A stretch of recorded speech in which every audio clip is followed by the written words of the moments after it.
Inter state council, article 263 basically dispute redressal के लिए है, कोऑपरेशन के लिए है, टू फैसिलिटेट कॉमन इंटरेस्ट है, to make recommendation for better coordination.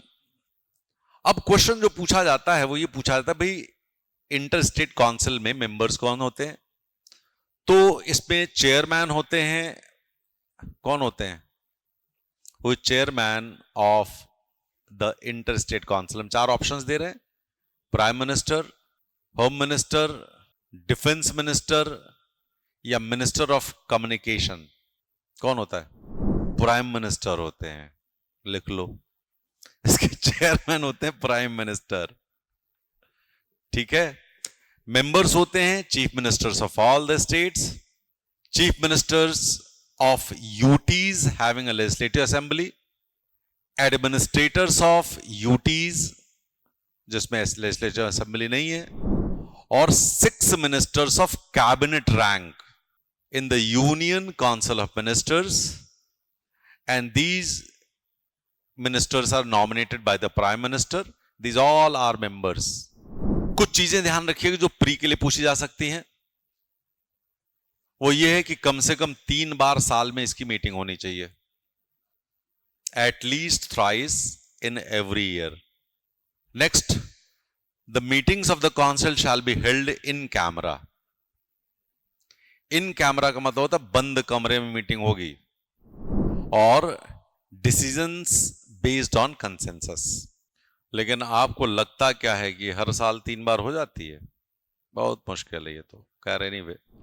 Water dispute पे हमने पूरा एक टॉपिक लिया हुआ है, आपको पहले पढ़ाया हुआ है। कावेरी वाटर डिस्प्यूट जब मैं पढ़ा रहा था आप लोगों को तो मैंने बताया हुआ है पूरा। इसमें कुछ पॉइंट्स अपने दिमाग में रख लेना। स्टेट लिस्ट की entry 17, water supply, irrigation, canal, drainage, embankments, water storage and water power, ये स्टेट लिस्ट का सब्जेक्ट है। यूनियन लिस्ट में एंट्री 56 है। ये इंटर स्टेट रिवर्स और रिवर वैलीज के डेवलपमेंट का मामला है। और आर्टिकल 262 ये कहता है कि यदि ये डिस्प्यूट कुछ होता है तो पार्लियामेंट लॉ बना करके एडजुडिकेशन के लिए, याद है ना, सुप्रीम कोर्ट को इससे बाहर कर दिया है। कर सकती है ना, ये याद है आपको, सब हमने पहले बताया हुआ है। इसमें आपको पता है हमारे पास 2 कानून पास हुए अभी तक। एक है रिवर बोर्ड एक्ट 1956 और दूसरा inter state water disputes act 1956, जिसमें ट्रिब्यूनल बनाने की बात की गई है। और जो सबसे ज्यादा इशू बनता है वो कावेरी वाटर डिस्प्यूट का है, सतलज यमुना लिंक का है, कृष्णा वाटर डिस्प्यूट है, ठीक है। इसके लिए डिस्प्यूट रेजोल्यूशन कमेटीज बनाई जाती हैं और ट्रिब्यूनल 3 साल के भीतर अपना निर्णय दे, यह भी ध्यान रखिएगा, 3 इयर्स। जो डिसीजन ट्रिब्यूनल का होता है उसकी पावर सुप्रीम कोर्ट जैसी ही होती है। जो सुप्रीम कोर्ट डिसीजन है उसके बराबर माना जाता है।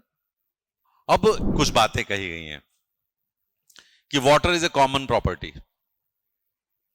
जो पानी है वो साझा संपत्ति है। यदि किसी के पास जमीन है तो उसका वो मालिक नहीं है, याद रखिएगा। Owners of land is not the owner of the water. इसके अलावा प्लानिंग यूनिट रिवर बेसिन होनी चाहिए।